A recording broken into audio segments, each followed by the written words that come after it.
Hello students, आज हम लोग नेशनल इनकम के बारे में पढ़ाई करेंगे। सबसे पहले नेशनल इनकम जानने से पहले हम लोग जानते हैं इकोनॉमिक्स के दो डिवीजन होते हैं, एक माइक्रो इकोनॉमिक्स होता है और एक मैक्रो इकोनॉमिक्स होता है। नेशनल इनकम मैक्रो इकोनॉमिक्स के अंडर में आता है। क्लास 11 में हम लोग माइक्रो और मैक्रो के बारे में पढ़े हैं। जैसे माइक्रो में आपका जाके डिमांड या सप्लाई हो गया, उसी तरह मैक्रो इकोनॉमिक्स में जो एग्रीगेट होता है, एग्रीगेट मतलब sum total of everything comes under macroeconomics. तो macroeconomics में aggregate economic factors such as aggregate demand, aggregate supply, aggregate price level या फिर national income. So national income comes under macroeconomics. तो national income के बारे में हम लोग अभी जानते हैं। So national income और national income accounting का difference हम लोग देखते हैं। उसी में हम लोगों को एक brief idea हो जाएगा national income क्या होता है और national income accounting क्या होता है। तो सबसे पहले जानते हैं national income on the basis of meaning में इसको differentiate किया है। तो मीनिंग क्या होता है नेशनल इनकम का? National income is the sum total of income of all the individuals of a country. इसका मतलब क्या हुआ कि नेशनल इनकम में जो एंटायर इनकम है एक्सक्लूडिंग द एक्सपेंडिचर्स, जो इनकम होता है of the sum total of all the individuals of a country, एक कंट्री का जो सारे पूरे इंडिविजुअल्स का जितना इनकम होता है, that is known as national income. Then comes national income accounting का मीनिंग क्या होता है? National income accounting is the method of measuring the data relating to the production and distribution of goods and services of different sectors. तो इसका मतलब क्या है कि नेशनल इनकम को मेजर करने के लिए जो डिवाइस होता है या जो डेटा को हम लोग कलेक्ट करते हैं, डेटा किससे कलेक्ट करेंगे? जो गुड्स एंड सर्विसेज एक कंट्री में प्रोड्यूस होता है। जैसे मान लेते हैं अगर रॉ मटेरियल से कुछ बनता है, जैसे फोन हो गया या कार्स हो गया, ये गुड्स हो गया, ये गुड्स होते हैं जो रॉ मटेरियल से कार का मैन्युफैक्चरिंग हुआ या फोन का मैन्युफैक्चरिंग हुआ। या अगर हम लोग कोई सर्विसेज प्रोवाइड करते हैं, जैसे डॉक्टर सर्विसेज प्रोवाइड करते हैं, लॉयर सर्विसेज प्रोवाइड करते हैं, सीए सर्विसेज प्रोवाइड करते हैं, तो उससे जो हम लोग इनकम हम लोगों को जनरेट होता है, उसका जो डेटा को जो मेजर करना होता है, तो वो जो डेटा मेजर करते हैं नेशनल इनकम अकाउंटिंग। दूसरा है कि मेजरमेंट क्या होता है? It is the measurement of total factor income. Total जो इनकम होता है एक कंट्री का, एक पॉपुलेशन एक कंट्री में जो टोटल पॉपुलेशन है उसका जो टोटल इनकम होता है, उसको मेजर करने के लिए नेशनल इनकम का जरूरत है। और इसमें क्या, it measures the change that takes place among various economic units. इसका मतलब इसमें हम लोग फैक्टर्स को एनालाइज करते हैं कि चेंज क्या क्या हो रहा है। अगर मान लेते हैं डिमांड ज्यादा हो रहा है या सप्लाई हो रहा है, या अगर प्रॉफिट हो रहा है इकोनॉमी में या लॉस हो रहा है इकोनॉमी में, इसके बारे में हम लोग जानते हैं। तीसरा क्या है? Tools. National income is measured by national income accounting. National income accounting जो है, इसके अंडर से हम लोग नेशनल इनकम को मेजर करते हैं with various tools of national income accounting. और एनआईए क्या है? Has the tools to measure national income. It is pretty straightforward. और चौथा जो सिग्निफिकेंस है, इसका क्या इंपॉर्टेंस है नेशनल इनकम का? It is the measurement which reflects the status of economy and standard of living. National income से हम लोग ये एनालाइज कर सकते हैं, ये सब्स्टिट्यूट कर सकते हैं या ये डिड्यूस कर सकते हैं कि एक इकोनॉमी में स्टैंडर्ड ऑफ लिविंग कैसा है, वो इकोनॉमी रिच इकोनॉमी है या पुअर इकोनॉमी है, और स्टेटस क्या है उस इकोनॉमी का। तो उस तरह से हर एक कंट्री का अपना नेशनल इनकम से हम लोग ये डिफरेंशिएट कर पाते हैं कि कौन सा डेवलप्ड इकोनॉमी है, कौन सा डेवलपिंग इकोनॉमी है। So it is a measurement which reflects the status of economy and standard of living. और नेशनल इनकम अकाउंटिंग का क्या है? It has the indicators of different sectors of economy. जो factors होते हैं इकोनॉमी में, different indicators such as demand, supply, inflation या जो भी है प्राइस लेवल का फैक्टर, इसके जो इंडिकेटर्स है उसके डिफरेंट सेक्टर्स को ये नेशनल इनकम अकाउंटिंग के थ्रू हम लोग जान सकते हैं। सो देयरफॉर अभी हम लोगों ने जो पढ़ा वो नेशनल इनकम और नेशनल इनकम अकाउंटिंग के बारे में पढ़ा। आगे के वीडियो में हम लोग कुछ और पढ़ते हैं। अब हम लोग ओपन इकोनॉमी और क्लोज्ड इकोनॉमी के बारे में थोड़ा सा डिस्कस कर लेते हैं। सो ओपन इकोनॉमी क्या होता है? Economic relationship with other countries is open economy. इसका मतलब क्या हुआ कि आज के डेट पे हम लोग एक कंट्री दूसरे कंट्री के साथ इंपोर्ट एक्सपोर्ट या ट्रेड करते हैं, so that is open economy. जहां पे सारे कंट्रीज जो ट्रेड करते हैं, that is open economy. Trade कर सकते हैं बाहर का, अगर बाहर में कोई अगर हम लोगों का रेसिडेंट है, मान लेते हैं इंडिया का रेसिडेंट है, इंडिया का सिटीजन है, वो बाहर में पैसा कमा रहा है और वो अगर पैसा लेके आ रहा है तो वो फिर इंडिया को फिर फायदा होता है। और फिर यहाँ पे जो पैसा कमा रहे हैं वो अगर किसी दूसरे कंट्री में जाके उसको खर्चा कर रहे हैं, दूसरे कंट्री का वो रेसिडेंट है या सिटीजन है, तो फिर वो वहां का इनकम हो जाता है। Therefore open economy is economic relationship with other countries. Closed economy क्या होता है? No economic relationship with other countries और the economic relationship within the country, मतलब हर एक कंट्री का खुद का इकोनॉमी है, अपने अंदर ही देयर इज नो इंपोर्ट और एक्सपोर्ट, और एक ही कंट्री में सेल्फ सफिशिएंट इकोनॉमी अगर होता है so that is closed economy. अपने अंदर ही अगर मान लेते हैं प्रोड्यूस कर रहा है और उसी को यूज कर रहा है। दूसरा क्या है, gross domestic product and gross national product include होता है या नहीं होता है, और डिफरेंट है या सेम है। ओपन इकोनॉमी में बोथ में भी डिफरेंट, क्लोज्ड इकोनॉमी में it will be the same, क्योंकि ग्रॉस डोमेस्टिक प्रोडक्ट और gross national product closed economy में एक ही रहता है, बिकॉज नेशनल प्रोडक्ट जो होता है, ग्रॉस नेशनल प्रोडक्ट जो होता है वो इंक्लूड करता है एक्सपोर्ट्स का जो इनकम आता है और एक्सक्लूड करता है इंपोर्ट से जो हम लोगों को पैसा देना पड़ता है। But in a closed economy, since it is within one economy, therefore gross domestic product and gross national product will be the same. But in an open economy, both may be different. Third, क्या है, realistic concept. What is practical in nature and what is not practical in nature. In today's world, open economy is practical in nature. Hence, it is a realistic economy. Because आज के date में international trade होता है, international exchange of goods होता है, international import and export of goods and services होता है, therefore that is an open economy. और closed economy is not realistic in modern times, because आज के डेट पे हम लोग हमेशा फॉरेन ट्रेड होता है, NFIA है, इसीलिए ये क्लोज्ड इकोनॉमी आज के डेट पे कोई सेंस नहीं बनता, it is not a realistic economy. Therefore open economy closed economy का जो डिफरेंस है, सबसे पहला economic relationship with other countries, इसमें अदर कंट्रीज नहीं आता, ये विद इन द कंट्री होता है। दूसरा में क्या है, बोथ में बी डिफरेंट। क्लोज्ड इकोनॉमी में क्या है, it will be the same, gross domestic product and gross national product both में बी डिफरेंट, यहाँ पे it will be the same. तीसरा क्या है, it is a realistic approach, और इसमें it is not realistic in nature. अब हम लोग स्टार्ट करते हैं, नॉर्मल रेसिडेंट ऑफ इंडिया और नॉन रेसिडेंट ऑफ इंडिया, ये दोनों क्या होता है। So normal resident of India basically in practical sense में क्या होता है कि कोई भी रेसिडेंट या कोई भी सिटीजन जो इंडिया में रहता है, they are treated as normal residents of India. And NRI जो इंडिया में नहीं रहता है, they are treated as non resident of India. So एक एक करके हम लोग इस दोनों टॉपिक के डिफरेंस को समझते हैं।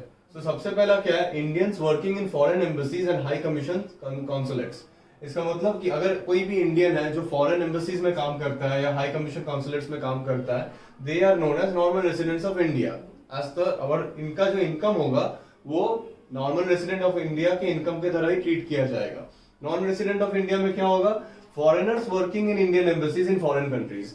फॉर एग्जाम्पल, कोई भी अगर फॉरेनर है जो इंडियन सिटीजन नहीं है, वो अगर कोई इंडियन एम्बेसी में काम करता है, इंडियन एम्बेसी हर एक कंट्री में एक इंडियन एम्बेसी है, उसमें अगर काम करता है, फॉर एग्जांपल इंग्लैंड का इंडियन एम्बेसी में कोई एक फॉरेनर जो इंडियन सिटीजन नहीं है वो अगर काम कर रहा है, he will be treated as non resident of India.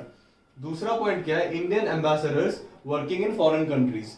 कोई भी इंडियन एम्बेसडर्स हो गया, सच एज जो मान लेते हैं इंडियन फॉरेन सर्विस एग्जाम देके कहीं पे सर्विस कर रहा है, so they are known as Indian ambassadors working in foreign countries, they will be treated as normal resident of India. And ambassadors of foreign countries working in India, for example कोई भी अगर बाहर के अगर कोई सिटीजन है जो India में काम कर रहा है, उनका अगर एम्बेसी है, उनका अगर एम्बेसी ऑफिस है, वहां पे अगर काम कर रहा है, those ambassadors are known as non resident of India. फिर आते हैं working in international monetary fund, that is IMF, world health organisation और united nations organisation. If any Indian is working in International Monetary Fund, World Health Organization or United Nations Organization, they are known as normal resident of India. And foreigners working in IMF or UNO in India, मान लेते हैं अगर International Monetary Fund का कोई branch है India में, या United Nations Organization का अगर कोई ब्रांच है इंडिया में, और वहां पे अगर कोई फॉरेन इंडिविजुअल्स काम कर रहा है जो इंडिया में काम कर रहा है, they will be treated as non resident of India. फिर जो फोर्थ पॉइंट है, foreign citizens living in India for more than a year having an economic interest centered in India. इसका मतलब कोई भी अगर फॉरेन सिटीजन्स है जो इंडिया में for the period of last 1 year अगर रह रहा है, और उनका जो इकोनॉमिक इंटरेस्ट है वो वेस्टेड इंडिया में ही है, इंडिया में ही उनका इकोनॉमिक इंटरेस्ट है, और वो 1 साल से ज्यादा रह रहा है इंडिया में, they will be treated as normal resident of India, they will be treated as normal resident of India. And non resident of India में क्या क्या आ जाएगा, foreign citizens living and working in India for a period less than 1 year. ध्यान दीजिएगा, यहाँ पे less than 1 year है और यहाँ पे for more than a year है। So any foreign citizens who are working in India, living in India for more than a year, having their economic interest in India, therefore they will be treated as normal resident of India. And non-resident में कोई भी foreign citizens है living and working in India for a period less than 1 year, दोनों ही India में काम कर रहे हैं, लेकिन ये for more than a year काम कर रहा है और ये for less than a year काम कर रहा है. और लास्ट एंड फिफ्थ पॉइंट जो है वो है Indian working in Indian embassies in other countries और यूएन ऑर्गेनाइजेशंस. फॉर एग्जांपल कोई भी इंडियन है जो Indian embassies of other countries में अगर है या यूनाइटेड नेशंस में अगर काम कर रहा है, they will be treated as normal resident of India. और foreigners working in foreign embassies of India, the foreigners working in foreign embassies in India, अगर कोई भी फॉरेनर है जो फॉरेन एम्बेसीज में काम कर रहा है, फॉरेन एम्बेसीज में, बट वो इंडिया में सिचुएटेड है, so they will be treated as non-resident of India. Therefore, these are the differences of normal residents of India and non-resident of India. Stock and flow के बारे में पढ़ेंगे. तो stock क्या होता है और फ्लो क्या होता है. सबसे पहले मीनिंग पे आते हैं. So मीनिंग है quantity of economic variables which is measured at a particular point of time. सबसे पहले जानते हैं इकोनॉमिक वेरिएबल्स क्या क्या हो गया. फॉर एग्जांपल पॉपुलेशन हुआ, पॉवर्टी हुआ, या फिर मनी सप्लाई हो गया, या कुछ भी. अगर एक इकोनॉमी में जो भी है, demand, supply, poverty, population, inflation, ये सारे जो भी फैक्टर्स है, वो whenever it is measured at a particular point of time, that is known as stock. Flow में क्या है, सब कुछ सेम है. Quantity of economic variables which is measured at a period of time. तो सबसे पहला है it is on a particular point of time. कोई भी एक गिवन पॉइंट ऑफ टाइम में अगर कोई भी इकोनॉमिक वेरिएबल को हम लोग एनालिसिस करते हैं at a particular point of time, that is known as stock. And flow में क्या होता है, at a particular period of time. Period of time बड़ा होता है, lengthy होता है. Particular point of time at any given point of time, and this is a period of time. दूसरा क्या है, डायमेंशन. यहाँ पे कोई टाइम डायमेंशन नहीं होता है, यहाँ पे टाइम डायमेंशन होता है, जैसे like in an hour or in a day or in a year. तो फॉर एग्जाम्पल में हम लोग डिस्कस करेंगे ये डायमेंशन, टाइम डायमेंशन क्या होता है. So सबसे पहले meaning quantity of economic variables which is measured at a particular point of time, और ये एक पीरियड ऑफ टाइम में होता है. यहाँ पे कोई टाइम डायमेंशन नहीं होता है, यहाँ पे टाइम डायमेंशन होता है, दैट इज टाइम ड्यूरेशन होता है. लाइक एन आवर होता है, या पीरियड ऑफ आवर्स होता है, या डे होता है, या इन अ पर्टिकुलर ईयर और in a period of 3 or 4 years. This is a static concept, this is a dynamic concept. Static because ये फिक्स्ड रहता है, particular point of time, therefore it is fixed. And flow मतलब dynamic, change होते रहता है, so it is a dynamic concept. और अभी उसका इंपोर्ट एंड एक्सपोर्ट, ये इंपोर्ट एंड एक्सपोर्ट स्टॉक में कोई कॉन्सेप्ट नहीं आता है, और फ्लो में इंपोर्ट एंड एक्सपोर्ट का इंक्लूजन होता है. So concept of import and export comes in flow. And examples में हम लोग डिस्कस करते हैं, जैसे for example distance between Delhi and Patna, ये फिक्स्ड है, ये कभी भी चेंज नहीं होगा. जैसे दिल्ली एंड पटना के बीच में मान लेते 800 किलोमीटर है, तो वो फिक्स्ड है, वो यूनिवर्सल है, वो कभी भी चेंज नहीं आएगा. And therefore this is a stock concept.